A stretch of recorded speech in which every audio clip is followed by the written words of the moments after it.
बिस्मिल्लाहिर्रहमानिर्रहीम बिस्मिल्लाहिर्रहमानिर्रहीम। अस्सलाम वालेकुम जी स्टूडेंट्स, कैसे हैं स्टूडेंट्स। आज 7 क्लास की मैथमेटिक्स जो कि ऑक्सफोर्ड का सिलेबस है, इसमें हम जो है आज 6 चैप्टर की मल्टीपल चॉइस जो है वो करेंगे। इसमें पहला ही हमारे पास है व्हाट टाइप ऑफ टैक्स, ठीक है ना। वो कहता है जो टैक्स है वो किसकी टाइप है इसमें से। तो ज़ाहिर सी बात है, आपको पता है कि हमारे पास सोने की मकदार बताई जाती है और सारा कुछ, ये हमारी वेल्थ की, ठीक है, हमारी दौलत की जो है ना ये टाइप है कि हमारे पास जितना पैसा होगा उसकी हम 2.5% ज़कात जो है वो निकालेंगे, ठीक हो गया। आगे नंबर 2 है what is the mark price of an item that has a selling price of. अब यहाँ पे देखें, उसने कहा what is the mark price जी। तो इसमें मैं ना इसको सोल्व करके आप लोगों को बताऊँगा कि आया कि इसमें क्या कहा जा रहा है। वो कहता है मार्क प्राइस बताएं मुझे, और सेलिंग प्राइस 800 है। इसमें डिस्काउंट परसेंटेज है वो 12% है, ठीक है। हमें मार्क प्राइस का जो है वो हमें पता है कि किस तरह से निकालते हैं, लेकिन चूँकि इसमें मार्क प्राइस ही निकालना है, देखें डिस्काउंट इक्वल टू होता है mark price minus selling price, ठीक है। और इसमें ना मेरे पास डिस्काउंट है ना मेरे पास मार्क प्राइस है, दोनों चीज़ें नहीं है। लेकिन इधर है ना, मैं जो मार्क प्राइस है वो लेट कर लूँगा। याद है हमने पीछे इस तरह के बड़े सवाल किए हैं। जिसने पीछे मेरी एक्सरसाइज अच्छे से समझी है ना, उनको ये एमसीक्यूज बिल्कुल इजी लगेंगे, ठीक है। हम ना मार्क प्राइस को एक्स के इक्वल लेट कर लेते हैं, ठीक है। तो discount equal to mark price को एक्स और माइनस सेल प्राइस उसने 800 हमें दी हुई है, ठीक हो गया। अब discount percentage equal to discount over mark price multiply 100, ठीक है। इसको सोल्व किए बगैर मैं आपको आंसर नहीं बता सकता, ठीक हो गया। सोल्व करेंगे आप लोग भी, ज़ाहिर सी बात है एमसीक्यूज कर रहे होंगे, तो सोल्व के बगैर इसको नहीं बता सकते हम, ठीक है। डिस्काउंट परसेंटेज देखें, यहाँ पे मेरे पास 12% था, तो इधर 12 आ गया, और इक्वल टू डिस्काउंट मैंने देखे इधर निकाला हुआ है कि x माइनस 800 ओवर में मार्क प्राइस को x का नाम दिया हुआ है और मल्टीप्लाई 100, ठीक हो गया। अब इसको इसके साथ मल्टीप्लाई करवा देंगे, 12x हो जाएगा इक्वल टू 100 इन दोनों के साथ मल्टीप्लाई हो जाएगा, तो ये हो जाएगा 100x, और ये 800 से मल्टीप्लाई होगा तो ये 80,000 हो जाएगा, ठीक हो गया। अब देखें, चूँकि मैंने x की वैल्यू निकालनी है, तो ये माइनस की रकम है, ये इधर ले आते हैं, ये उधर चली जाएगी, ठीक है। तो ये हो जाएगा मेरे पास 80,000 equal to 100x minus 12x, ठीक है। 12 में 100 में से 12 निकाल दें तो 88x आ जाएगा, और इधर आ जाएगा वैसे का वैसा, ठीक है। 88 को इस साइड पे डिवाइड करवा दें, ठीक है, x। अब देखें, इसको डिवाइड करते हैं, अगर 4 के साथ डिवाइड करके देख लें, 4 2 ज़ार 8, 4 2 ज़ार 8, इसको भी 4 के साथ डिवाइड करवाएं, 4 2 ज़ार 8, 1 2 3 4, 4 0 7 वैसे के वैसे ही आ जाएंगे। अभी भी ये 2 के साथ डिवाइड करें तो इधर आ जाएगा 11, और इसको 2 के साथ करें तो ये आ जाएगा 10, 0 0, 2 1 2 और 4 0 हो जाएंगे, ठीक हो गया। अब मज़ीद अगर इन दोनों को करें ना आप लोग डिवाइड, तो हमारे पास ये किस तरह से आएगा। इसको ना मैं इधर डिवाइड करवा रहा हूँ, आपने रफ पे डिवाइड करवा के देख लेना है, ठीक है। अब देखें, ये मैं अगर ये 10 है और ये 11 है, तो ये इसके साथ डायरेक्ट हल नहीं होता, तो मैं इधर 9 लिखूँगा, तो 99 आ जाएगा। 10 में से 9 निकालें 1, इधर 9 में से 9 0, इधर भी 0 बच जाना है, तो ये वाला जो 0 ना नीचे उतार लेते हैं, ठीक हो गया। अभी भी ये इसके साथ सॉल्व नहीं होता। आपको पता है डिवाइड, अब डिवाइड वाले रूल्स सबको ही पता होते हैं कि एक डिजिट हम नीचे उतार सकते हैं। जब हमें मजबूरी हो जाए कि दूसरा डिजिट भी नीचे उतारना है, तो वो उतार तो लेते हैं, लेकिन ऊपर फिर उसके बदले में 0 लगाते होते हैं, ठीक हो गया। अब देखें, फिर 9 के साथ करेंगे तो 9 9 आ जाएगा, ठीक है, 1 फिर 0। आगे अगर इसको मज़ीद करें ना, फिर मैं अपनी तरफ से 0 लगाऊंगा तो इधर पॉइंट आ जाएगा, ऐसे ये चलता जाएगा, ठीक है। ये ख़त्म होने वाला नहीं है, ठीक है। फिर आगे 9 ऐसे, यानी कि ये चलता जाना है, ठीक हो गया। तो इसका मतलब है ये ढूंढते हैं हम। अब ये मेरे पास आ गया है x इक्वल टू 909, ठीक है, और पॉइंट कुछ आगे जो है वो अप्रोक्सीमेट, यानी अगर इसको राउंड ऑफ करें तो 909 आ रहा है, ठीक है। तो x क्या था मार्केट प्राइस, तो इधर देखिए मेरे पास ये C वाला जो पार्ट है ना, ये हमारा इसका आंसर होगा, ठीक हो गया। पहले का मैंने आंसर टिक नहीं किया, तो इसका ये वेल्थ का आंसर होगा। आगे हमारे पास 3 वाले पार्ट में which of these taxes is applied only on मुस्लिम, वो कहता है इनमें से, ये मैंने 1 2 3 4 ऑप्शन दिए हैं, इनमें से कौन सी जो है वो टैक्स सिर्फ मुसलमान दे सकते होते हैं, मुसलमानों पे अप्लाई होता है। देखें अप्लाइड ओनली ऑन मुस्लिम, ठीक है। तो इसमें उशर एक ऐसी यानी कि है हमारे जो कि एग्रीकल्चर पे अप्लाई होता है, ठीक है। इसमें प्रॉपर्टी टैक्स गैर मुस्लिम भी प्रॉपर्टी टैक्स देते हैं, ठीक है। इनकम टैक्स गैर मुस्लिम भी देते हैं, जनरल सेल टैक्स ये भी गैर मुस्लिम देते हैं। तो मुसलमानों पे सिर्फ उशर जो है वो मुसलमानों पे अप्लाई होता है, ठीक हो गया। जो अगर कुदरती हमारे पास एग्रीकल्चर काम हो रहा हो तो उसमें हम जो है 10% और 5% आर्टिफिशियल के लिए होता है। अच्छा जी, a man buy a TV at ₹15,000 and sell it at profit 10%। वो कहता है एक आदमी है, वो 15,000 रुपये का टीवी जो है वो बाय करता है और सेल करता है, प्रॉफिट 10% के हिसाब से वो सेल कर देता है, ठीक है। हिज सेलिंग प्राइस, उसकी सेलिंग प्राइस जो है वो क्या होगी, उसने सेलिंग प्राइस नहीं बताई, सिर्फ उसने उसका प्रॉफिट बता दिया, ठीक है ना। तो इसको मैं इधर ना आपके सामने सॉल्व कर लेता हूँ। प्रॉफिट परसेंटेज जो उसने दिया है वो 10% उसने प्रॉफिट रखा है, यानी 10% के प्रॉफिट से सेल किया है, और उसको ख़रीदा है। ख़रीदने को हम कॉस्ट प्राइस कहते हैं, CP इक्वल टू 15,000, ठीक है। 15,000 रुपये का उसने वो ख़रीदा है। अब हमें उसने जो चीज़ पूछी है वो क्या पूछा है उसने, वो कहता कितने रुपए का सेल किया है, ठीक हो गया। अब हमने उसकी सेलिंग प्राइस बतानी है कि कितने होगी। अब देखें अगर आप लोगों को याद हो प्रॉफिट का फार्मूला, जब हम प्रॉफिट फाइंड करते हैं तो किस तरह से फाइंड करते हैं, प्रॉफिट इक्वल टू, चूँकि प्रॉफिट है तो सेल प्राइस बढ़ जाती होती है और जो कॉस्ट प्राइस है वो कम हो जाती है, ठीक है, कीमत खरीद कम होती है। तो अब प्रॉफिट परसेंटेज तो उसने दिया हुआ है, देखें इसमें हमारे पास CP है, ये CP है, ठीक है, 15,000, और SP उसने हमें फाइंड करने को कहा है। इसको मैं X नाम दे देता हूँ, और ये प्रॉफिट जो है मैं वैसे का वैसे लिखता हूँ, क्योंकि हमारे पास प्रॉफिट तो है नहीं है ना, मैं प्रॉफिट निकाल सकता हूँ, ठीक है जी। तो इसको इधर मज़ीद कर लेते हैं। तो प्रॉफिट परसेंटेज कितना है ये आपको पता है कि प्रॉफिट परसेंटेज का फार्मूला ये होता है, ठीक है। तो ये मेरे पास प्रॉफिट परसेंटेज जो है 10 आ गई। प्रॉफिट हमने अभी अभी X माइनस CP जो था मेरे पास 15,000 था, ठीक है ना। इधर मैं देख लेता हूँ, ठीक है। तो मैं ओवर में CP हमारे पास जो है,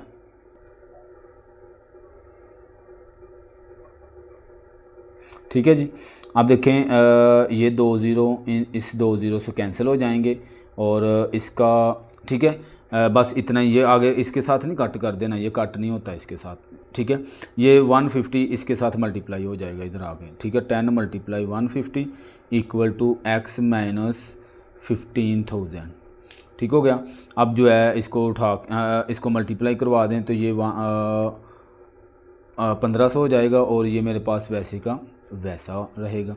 अब देखें ये इस साइड पे आगे प्लस हो जाएगा, ठीक है, प्लस 15,000 इक्वल टू X, ठीक है जी। अब इन दोनों को प्लस करवा लेते हैं इस साइड पे। इसको मैं इधर लिख लेता हूँ 15,000 और 1500, 0 0 5 6 और 1, ठीक है। ये 16,500 ये आ गया मेरे पास X, ठीक है। तो मैंने इधर देखें ज़रा, X मैंने क्या रखा हुआ था, X मैंने SP को रखा था। इसका मतलब है कि मेरा SP जो आ गया 16,500 आ गया, ठीक है। तो इधर लिखें एस पी इक्वल टू 16,500। ये हम सिर्फ राफ़ी कर रहे हैं ना, तो 16,500 अब हम इसमें ढूंढते हैं। तो ये देखें इसका ये वाला सी वाला इसका पार्ट होगा, ठीक है। इसको पीछे साथ में पीछे भी टैली करते जाना है।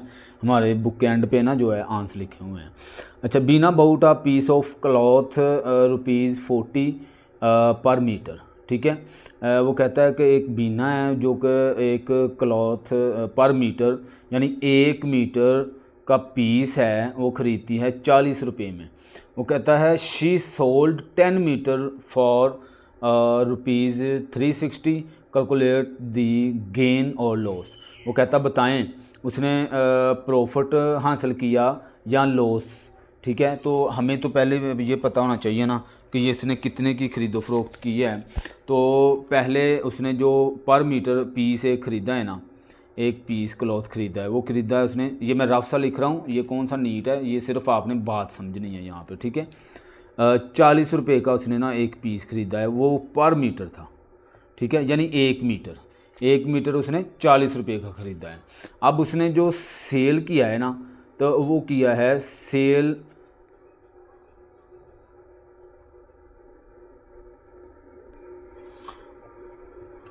Price of 10 metre equal to 360, ठीक हो गया। 360 रुपये का उसने सेल किया है 10 मीटर, ठीक है। अभी हमें ये नहीं पता है कि 10 मीटर के टोटल कॉस्ट कितनी बनती है, ठीक है। इधर लिखें cost price of 10 metre cloth, ठीक है। ये मैं सारे स्पेलिंग नहीं लिख रहा, बस बात समझ रही है कि 10 मीटर की कॉस्ट प्राइस क्या बनती है। सेलिंग प्राइस तो इतनी बनती है, कॉस्ट प्राइस कितनी बनती है। देखें 1 मीटर था 40 रुपये का, तो 40 को हम 10 से मल्टीप्लाई करवा देते हैं, तो 400 इसकी कॉस्ट प्राइस आ गई। ओके हो गया जी।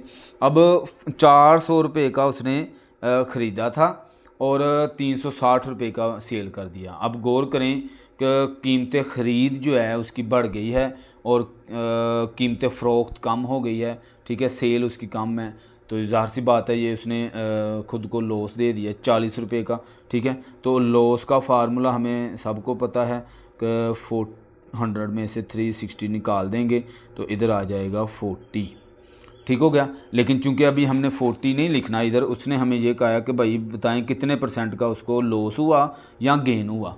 तो चूंकि लॉस तो हुआ है, हमें पता चल गया। अब ये नहीं पता है कि लॉस 10% हुआ है या 80% हुआ है, ठीक है, क्योंकि लॉस हुआ है। गेन वाली तो ऑप्शन जो है ये छोड़ दें हम, ठीक है ना।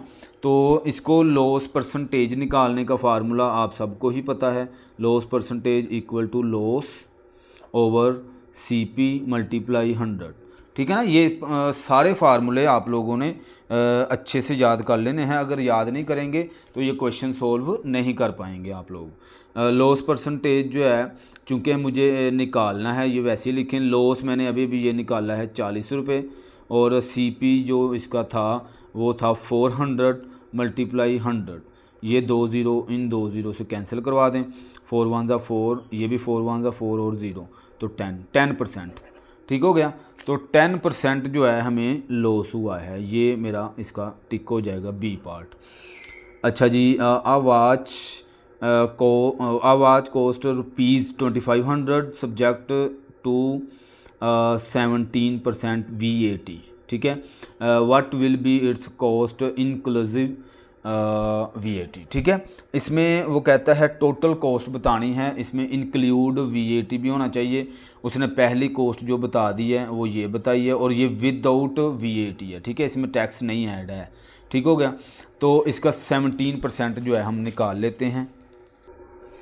तो हमारे पास जी 17% निकालना है।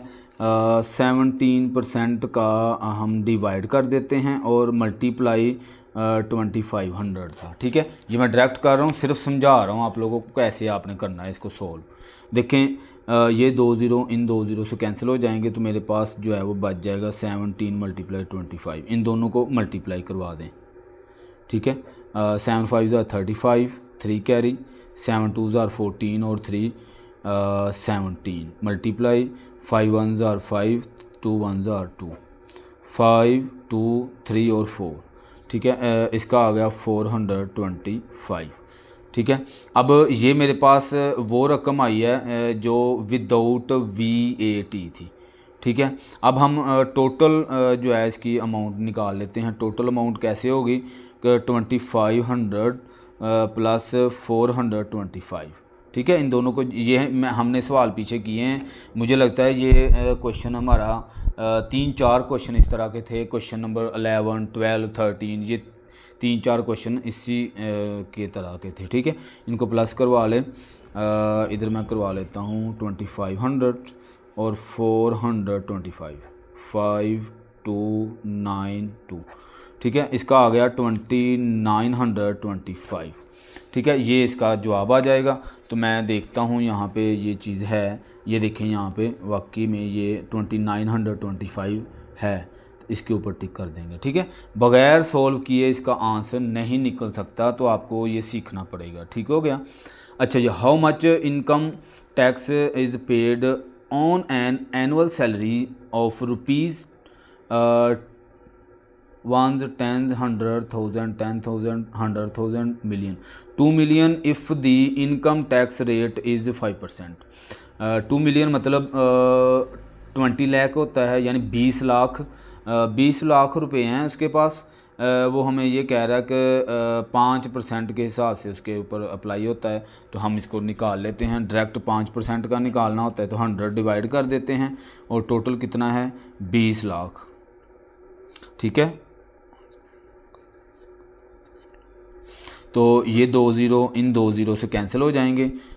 इसको मल्टीप्लाई करवा देंगे 2000, ठीक है। 5 2 10 और 5 2 10 हो गया। 1 2 3 4 1 2 3 4, तो ये मेरे पास आ गया 1s 10s 100,000 10,000 मिलियन 1 लाख रुपया इसका जो है आ जाएगा। कहाँ गया हमारे पास, ये है जी, ठीक है।